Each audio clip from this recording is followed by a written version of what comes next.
Hello, thank you for listening to A Glimpse of the Kingdom. I've got Ryan on the air right now. Ryan's got a question for me. Ryan, what's going on? Hey David, I have a few atheist friends on Facebook, and one of them posted it's kind of like, I don't want to say a meme, or like a banner picture on Facebook, and it's talking about Iceland, and it was talking about how Iceland is, has a really low, so it has a really low crime rate, the economy's booming, and it's just all these really positive things, and then right below it, in larger, more bold letters, it says atheism is the majority of the population, and then below that, in smaller letters, it says, where's all the evil or depravity that the religious people talk about, and it was all just very like pro-atheism. I think it came from some website like the irreligious anti-God or atheist, some website, I believe. So I was just so I see stuff like that, where they post these banners or whatever to show, hey, look at these countries, these atheistic countries that are thriving, and and somehow that means that, I guess, in some way, that God doesn't exist or he's not necessary or whatever. But I'm just kind of curious what your thoughts were on those kind of things. Hey, that's a good, I see those kind of things on Facebook from time to time too, right, about how ooh, that's what I always, I hear that in my mind every time I say, ooh, you got us, ooh. The worst ones are, of course, the ones that don't make a valid point at all. And this one here, I hear what you're saying, like, well, look at Iceland, we've done all these good things, and if we're so bad, if atheism is so bad, how is this possible? Right. I think a few things about that. I don't have a strong opinion about it, but first I'd say is, I'm not exactly sure what these posts are supposed to declare to the world, except just a little kind of childish stab at what someone might believe. And that's, I guess that's the worst case scenario. The best case scenario is whoever took the time to get the picture, type those things out, really is trying to make a valid argument. Now, let's assume for a second they're trying to make a valid argument. I'm not exactly sure how the syllogism would go. For example, would it be societies are better where there's atheism?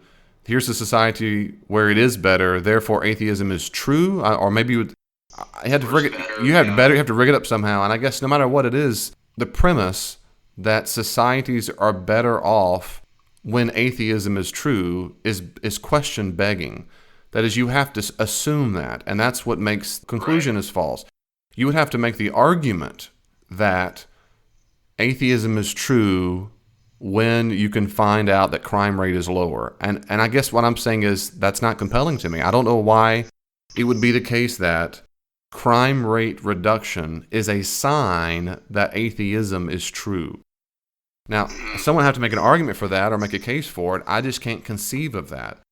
But at minimum, to give the benefit of the doubt, perhaps the person is thinking, in general, all those people out there that think that atheism is bad and does atheists do bad things, how do you explain a society where they're chiefly atheistic and yet they have low crime and so forth? Right. At minimum, if it's that, my response is, that's interesting. I wonder who makes that argument against atheism. That is to say, who's saying that? What Christian thinkers are saying that atheism only exists where there's chaos or high crime or high murder rate? That's the sign. They coincide 1-to-1. Now, I'm sure that exists in the world. I don't know of any Christian thinker or theologian, biblicist, philosopher. I don't know anybody who's saying that. So I'm not exactly sure who the person's responding against. Right. But if that's the case, then I would say that's a pretty good argument. So, for example, if a person said, and this third weaker argument, if a person said, every time atheism is present, there's high war, high crime, high murder. And then a person said, look at Iceland. They're highly atheistic and their crime rate's low. They're not murdering high. To me, that's a valid rejoinder. So that's why my question is, but who's making that argument? Right. And I don't know, and I'm saying that kind of rhetorically, but I'm literally saying I don't know who's doing it. What I do know is I don't think that. Yeah. And that would be my second major point is I don't think it's true. I think you can have a society without people being theists. And certainly not being Christians. I mean, Christianity didn't exist for thousands and thousands and thousands of years. Yeah. Well, society's managed. They managed before Judaism. The question is not, can they have high crime rates and murder rates? The question is, are they living a moral lifestyle according to what God wants? And the answer to that is, well, no, because he hasn't revealed his will to them. So a person, they can get along. And I think by analogy, can my kids get along without me or their mom in the room? Well, of course they can. The question is, are they doing what I want? No, they're not doing what I want unless I tell them and they submit to my authority and do it. Right. So they're not killing each other upstairs, but maybe they're supposed to be cleaning their room, but they're not cleaning their room because they didn't know that I said to do it. But someone said, but wait a second, they're getting along, they're just fine. We'll say that's true. Is that a moral good that they're not killing each other? Yeah, it is. But God's goal is not that they just get along, it's that they do enable the kingdom of God. Right. And that's what I would say in response. Yeah. Okay, that's awesome. And I don't join the Facebook stuff like that. I was in a Facebook group for a while that someone put me in, and I got out of it. I just got exhausted with, and I'm good at giving the benefit of the doubt. I am good at that. I give the benefit of the doubt, but I thought, no, maybe it's different this time because some people seem pretty cordial. But as soon as you start bringing up comments, it's some of the same old condescending nonsense that it's not just conversation. It's as quickly as possible condescension. Oh, yeah. And that I don't have time for that. That's all. I mean, other people might. I just don't have the time for it. And then, of course, it's like a gang. So if you have one comment, there's 5 atheists for every one Christian response. And I find that true on Twitter, too, or something. If I hashtag atheism, I might get 3 or 4, boom, boom, boom, boom, boom, boom, boom. They're very good at responding quickly. And there's rhetorical and it's one-liners, and they expect you to defend a whole doctrine on Twitter. Like, dude, I've got 140 characters. Well, that's why I tell them, and that's a very good question, but that's also why I wrote an entire chapter on this issue. I can't do that on Twitter, or rather I choose not to. Right. And for them, it's just a cop-out, but for me, that seems pretty illogical. I'd rather read an atheist book than I would an atheist tweet. Oh, absolutely. To hear what their argument is, to give them the benefit of the doubt and say they're trying to make a case for something. Right. And so that's my view. So those memes and those pictures don't get me too worked up, I guess, because I don't get worked up. I totally understand. Yeah, I get sick of it too. So it's just, like you, I thought about it, before. Just, I'd much rather, if I'm going to read some atheist, an atheist, I'd rather read like a scholar, someone who really, really knows his stuff. I mean, someone like, I know William Lane Craig's, interacted with a guy named Graham Oppie. Right. I know I talked over, I think, email, discussed it with you, but you sent me a really, really cool link, just kind of his views but yeah, I mean, I'd much rather do that than, go on, Steve the Atheist YouTube channel and, and do that, or, Facebook, because really the internet is, that's where the atheist community kind of thrives. I think they just. I think so too.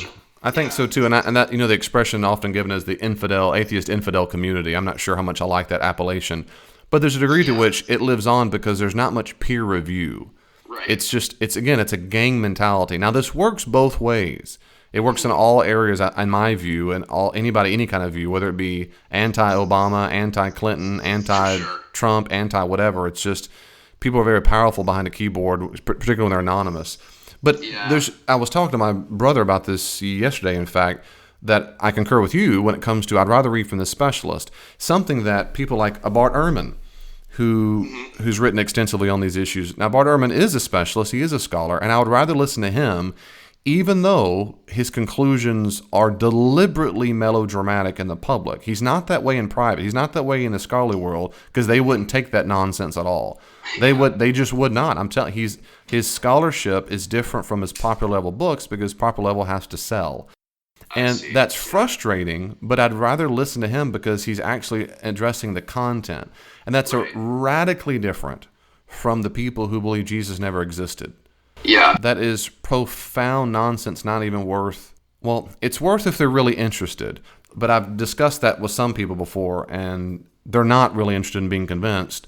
They're interested in just being froward, or they're interested in being confrontational and just having their way. Martin Price, who's a well-known mythicist guy who says, well, we just don't know if he existed. He doesn't say he didn't exist, but now he has some specialty training in it.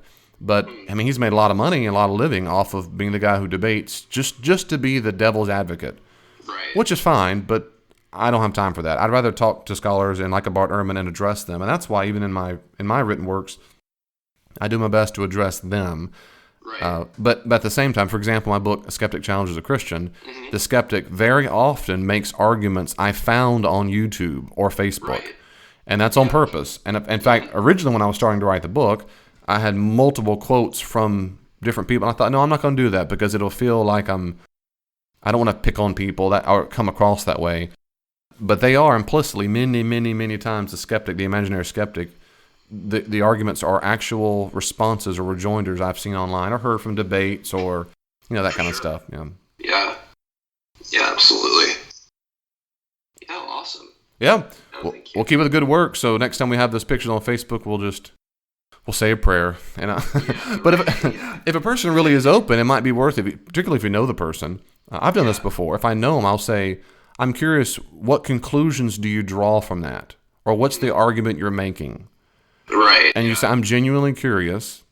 What conclusion are you drawing? What's the argument you're making from that? And then it might open a dialogue. Yeah. And a few times in my life, I've had former people I know, whether my students or people I was in school with. One guy from high school many, many years ago, we had a long email correspondence, and he's an atheist, and so are the students.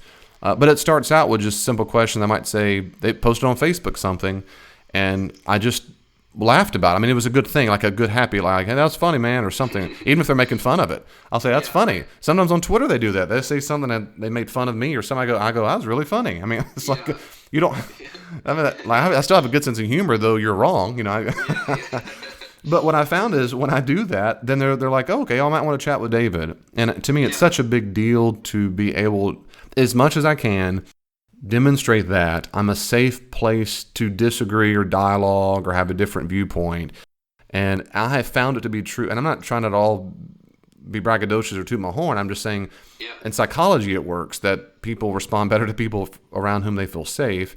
And I've just found it to be the case. So even if the picture is hateful or funny or whatever, sometimes just reaching out and saying, it's pretty funny, but I'm curious what your conclusion is. It might start a dialogue. Yeah. Tip out there for our audience.